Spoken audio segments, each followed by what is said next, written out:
500 வந்து ஒரு எரிமலை தான். இப்ப பார்த்துட்டு இருக்கிற இடத்த பாத்தீங்கன்னா இந்த எரிமலை எரிஞ்சோன்று இருக்கிற இடம் தான் பாருங்க. இதுல வந்து அவங்க எங்களுக்கு வந்து கல்லுகள் எடுத்து தந்தாங்களோ அதை மக்களுக்கு விளக்கப்படுத்தாங்க.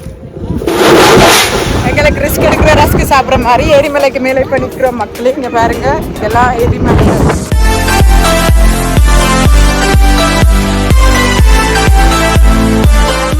ஹாய் மக்களே சொல்லுங்க. ஹலோ மக்களே. இந்த வீடியோவில் நாம் என்ன பார்க்க போகிறோம் என்றால், நாங்கள் இந்த லோசாபோத் தீவுக்கு வந்து கிட்டத்தட்ட 4 இடங்கள் நாங்கள் சுற்றி பார்த்தோம். அந்த இடத்தை பற்றி நான் உங்களுக்கு வீடியோவில் காமிக்கிறோம். ஒரு வீடியோ ஃபுல்லாக நான் 4 இடத்தையும் போடல, குட்டி குட்டியாக வெட்டி நான் 4 வீடியோவை தான் போட போகிறேன். ஏனென்றால் பெரிய வீடியோன்னு நீங்கள் பார்க்க மாட்டீங்க. அது ஃபுல்லாக இருந்தால் இன்ட்ரெஸ்ட்டும் இருக்காது. ஸோ குட்டி குட்டி வீடியோ போட்டுருந்தா அது கொஞ்சம் டைம் இருக்குது, நீங்கள் பார்ப்பீங்க. ஓகேவா? அப்போ 4 ஏரியா நாங்கள் இங்கே சுற்றி பார்த்தோம். இது ஒரு தீவு, ஒரு நாளையே சுற்றி பார்த்துடலாம். அவ்வளோ அதுக்கு ஒரு குட்டி தீவு தான். இங்கே கூடுதலாக காற்று நிறைய இந்த நேரம் இருக்குமா, மழை வராதான்னு சொன்னாங்க. ஓகேவா?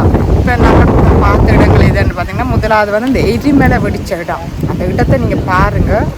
அந்த இடம் ஃபுல்லாக இப்போ வருஷத்துக்கு முதல் கனகாலத்துக்கு முதல் வந்து வெடிச்ச இடம் வந்து எப்படி இருக்குது இப்போ வரைக்கும் யாரும் அந்த வீடத்தை செய்யலாது, வீடும் கட்டிலாத யாருமே இருக்கிற அளவுக்கு அவ்வளோ ஏரியா, அந்த மலையை சுற்றின ஏரியாவிலேருந்து கீழே வரைக்கும் யாருமே இருக்கிற ஏரியாவை வந்துட்டு.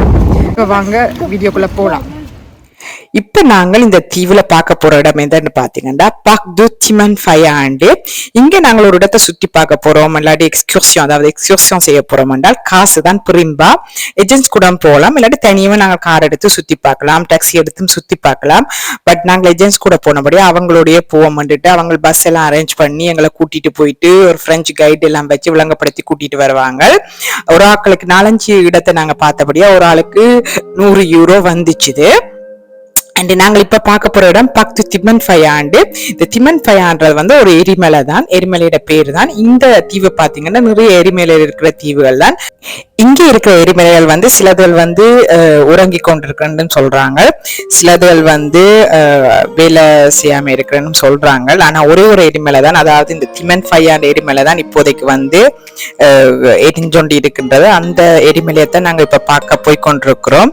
இது பாத்தீங்கன்னா 1824 ஆண்டு இந்த எரிமலை விடிச்சு கிட்டத்தட்ட 86 நாட்கள் அந்த நெருப்பு கொண்டிருந்தேன்னு சொன்னாங்களோ. அதுல இதண்டி நிறைய இடங்கள் அவங்களுக்கு பாதிச்ச இடங்களை தான் நாங்கள் இப்ப பார்க்க போறோம்.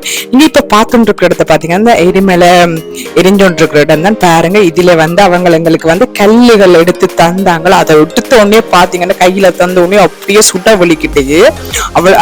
அதுல வந்து எங்களால வந்து உணர முடியும் வந்து அந்த எரிமலை உள்ளுக்குள்ள எரிந்தோண்டி இருக்குதுண்டு. இப்ப நாங்க அதுக்கு மேலதான் இருக்கிறோம். அப்ப அவங்க அதுல இருக்கிற கல்லை எடுத்து தந்தாங்க. அதுக்கப்புறமா பாத்தீங்கன்னா எங்களுக்கு வந்து ஒரு எக்ஸ்பீரியன்ஸ் செய்து காட்டினாங்க. அதாவது வந்து அந்த எரிமலை இன்னும் எரிந்தோண்டி இருக்குன்றது காமிக்கிறதுக்காக ஒரு எக்ஸ்பீரியன்ஸ் செய்து காமிச்சு காட்டினாங்க. அதையும் நான் உங்களுக்கு காமிக்கிறேன் பாருங்க. இப்ப நாங்க பார்த்தோம்னா கிட்டத்தட்ட அந்த மார்ஸ், அதாவது செவ்வாய் கிரகம் மாதிரியே இருக்கும் பாருங்க. இதுல என்ன அந்த கைடு எங்களுக்கு விளங்கப்படுத்தினாங்கள் என்றால், செவ்வாய் கிரகத்துக்கு போற நாசா எல்லாம் வந்து இங்கதான் வந்து ஆராய்ச்சி செய்வாங்களாம். இப்படி என்ன மாதிரி இருக்கும், செவ்வாய் கிரகத்துக்கு வந்து என்ன மாதிரி இருக்கும், இந்த எரிமலை வெடித்த இடங்கள்ல வந்து நிறைய ஆராய்ச்சி செய்திருக்கிறாங்கன்னு அவ கூறியிருந்தா.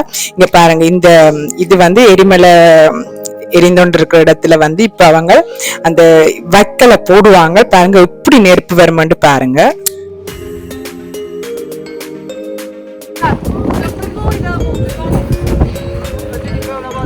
வருது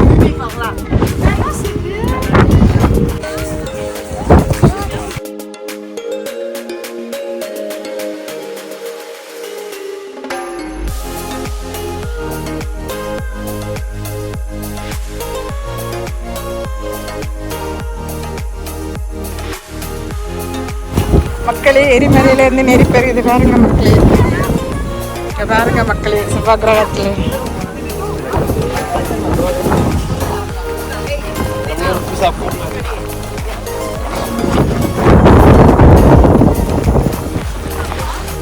இப்ப நாங்கள் பார்க்க போற எக்ஸ்பீரியன்ஸ் பாத்தீங்கன்னா இந்த ஓட்டியா இருக்கிற இடத்துல வந்து எரிமலை எரிஞ்சோட்டு இருக்கிற இடத்துல என்ன செய்ய போறாங்கன்னா தண்ணி ஊத்த போறாங்க. அதை எப்படி கேஸா வெடிக்குதுன்னு பாருங்க. அவங்க சொன்னாங்க கிட்டத்தட்ட 400-600 டிகிரில அந்த விடியில அந்த புகை வருமெண்டு.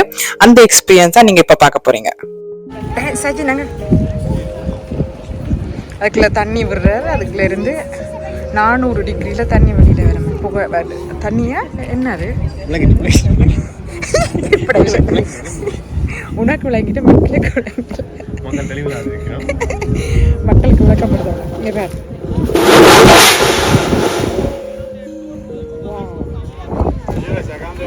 எரிமலை இது வந்து நெருப்பு அந்த அந்த எரிமலை நெருப்பு வெக்கல எரியுது. சரி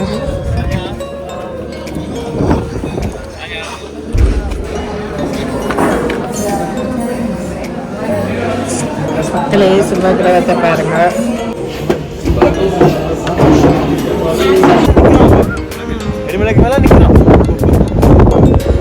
எங்களுக்கு ரிஸ்க் எடுக்கிற ரஸ்க் சாப்பிட்ற மாதிரி எரிமலைக்கு மேலே இப்போ நிற்கிறோம் மக்களே. இங்கே பாருங்க எல்லாம் எரிமலை நிற்கிற எரிமலை வெடிச்சு இருக்கு. நாம எரிமலைக்கு மேலே எக்ஸ்பீரியன்ஸ் எல்லாம் பார்த்துட்டு அந்த பார்த்தீங்கன்னா அதில் ஒரு ரெஸ்டாரண்ட்டும் கட்டி வச்சிருக்கிறாங்க ஞாபகத்துக்கானே. அந்த ரெஸ்டாரண்ட்ல வந்து நாங்கள் சாப்பிடலாம். அதில் கூட ரச்சி சுட்டு கொடுப்பாங்க. அந்த ரச்சி சுட்டுலாம் வந்து பார்த்தீங்கன்னா இந்த எரிமலையில வர்ற வெப்பத்தில் தான் ரச்சி சுட்டு கொடுப்பாங்க. அதுக்கப்புறமா நாங்கள் பஸ்ல 45 நிமிஷம் அந்த எரிமலையை வந்து நாங்கள் சுற்றி பார்த்தோம். என்னன்னா நாங்கள் நடந்து இங்கே சுற்றி பார்க்கலாதான் அவங்க விளங்கப்படுத்தினாங்க. இந்த நீங்க வெள்ள வெளியா தெரிகிறது இந்த இடங்கள்ல வெள்ள வெளியா தெரியுற எல்லாம் வந்து பார்த்தீங்கன்னா பாக்டீரியா. அப்ப நாங்கள் ரங்கி பார்க்கலாதுண்டு சில பேர் சொல்றாங்க. அந்த எரிமலை வெடிச்சு நிறைய கல்லுகள் வந்து விலக்குண்ண கல்லுகள் இருக்கிறபடியாகவும் அவங்க எங்களை ரங்கி பார்க்க விட மாட்டாங்க. ஆனா வந்து மக்கள் வந்து நாங்கள் வந்து இதுல ரங்கி நடந்து பார்க்கல. அது பஸ்ல இல்ல கார்ல தான் நாங்க இதை சுத்தி பார்க்கலாம். கிட்டத்தட்ட 45 நிமிஷம் யோசிச்சு பாருங்க. இவ்வளவு பெரிய ஏக்கரை வந்து இந்த எரிமலை அழிச்சிருக்குண்டு அந்த கைடு விளங்கப்படுத்திக்க சொன்னாங்க. இதுல இந்த ஏரியாவிலேயே நிறைய பணக்காரங்கள் தான் இருந்தாங்க. அவங்கள எல்லாம் இந்த எரிமலை வெடிக்க பக்கத்து தீவுகள்ல ஓடிட்டு திருப்பி வந்து பார்க்க ஒன்றுமே இல்லையண்டு. இந்த எரிமலை கிட்டத்தட்ட 1000 மில்லியன் கிலோமீட்டர் கியூப் நெருப்பை வந்து கக்கினு சொல்லி இருக்கிறாங்க. அந்த இடத்துல பாருங்க யாருமே இருக்கல. ஒரு வெஜிடபிள்ஸ் இருக்கிற ஒரு மிருகங்கள் வாழையிலாது, மனிதர்கள் வாழையிலாது. இது பாத்தீங்கன்னா அந்த இடம் நாங்கள் மலையில இருந்து கீழே பார்க்க பெரிய பயமாவே இருந்துச்சு எனக்கு. ஏனென்றால் அது மலையை சுத்தி தான் நாங்க பார்க்கணும். தண்ணி கூட இல்லை. ஒரு மிருகங்கள் வாழ்றதுக்கு குடித்து வாழ்றதுக்கு தண்ணி கூட இல்ல. அவ்வளவுக்கு ஒரு பெரிய இடம். பாத்தீங்கன்னா புல்லு காணிலாது எல்லாமே எரிமலை மண்ணுகள் தான் இருக்கின்றது. சுத்தவரை பாத்தீங்கன்னா வடிவான நாடு. ஆனா எரிமலை மண்ணுகள் மாதிரி ஒரு டிஃப்ரெண்டான பெய்சாஸ், டிஃப்ரெண்டான ஒரு வியூ தான் உங்களுக்கு கிடைக்கும். ஆனா சும்மா அழகா இருக்கும். செவ்வாய் கிரகத்துக்கு போன மாதிரி இருக்கும். இங்க வந்து நாசாக்களே இங்க வந்துதான் அவங்க வந்து ஆராய்ச்சி செய்வாங்கன்னு கூட கூறியிருக்கிறாங்க. அது மட்டும் இல்லாமல் இங்க பாத்தீங்கன்னா இப்ப வெஜிடபிள் இப்ப நாங்கள் ஒரு மரக்கரைகள் வச்சு உருவாக்குறதுலாம் வந்து ரொம்ப கஷ்டமண்டு அவங்க விளங்கப்படுத்தினாங்க. ஏண்டா தண்ணியல் இல்லாமல் அடுத்து அந்த மண்ணுகளால நிறைய இதுகள் வந்து உருவாக்குறது ரொம்ப ரொம்ப கஷ்டம்னு சொன்னாங்க.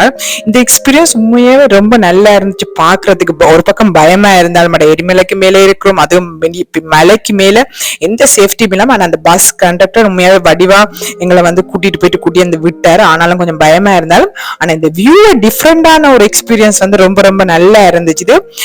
இந்த நாட்டுக்கு போனீங்கன்னா உண்மையா இது பார்க்க மறந்துறாங்க. அது என்னதான் பயமா இருந்தாலும் அந்த செவ்வாய் கிரகத்துக்கு நாங்க போன ஒரு எக்ஸ்பீரியன்ஸ் உண்மையாவே கிடைச்சிருந்துச்சு. எனக்கு ரொம்ப ரொம்ப ஹாப்பியா இருந்துச்சு. இந்த இடத்தை பார்க்க வந்து ஒரு வித்தியாசமா இருந்துச்சு. அது என்னன்னு சொல்றேன்னு கூட தெரியாம இருக்கேன். நாங்கள் இப்படி ஒரு இடத்துல இருக்கிறோமான்ற மாதிரி ஒரு இடம் இருந்துச்சு. இப்படி ஒரு இடம் இருக்குதான்றத கூட இருந்துச்சு.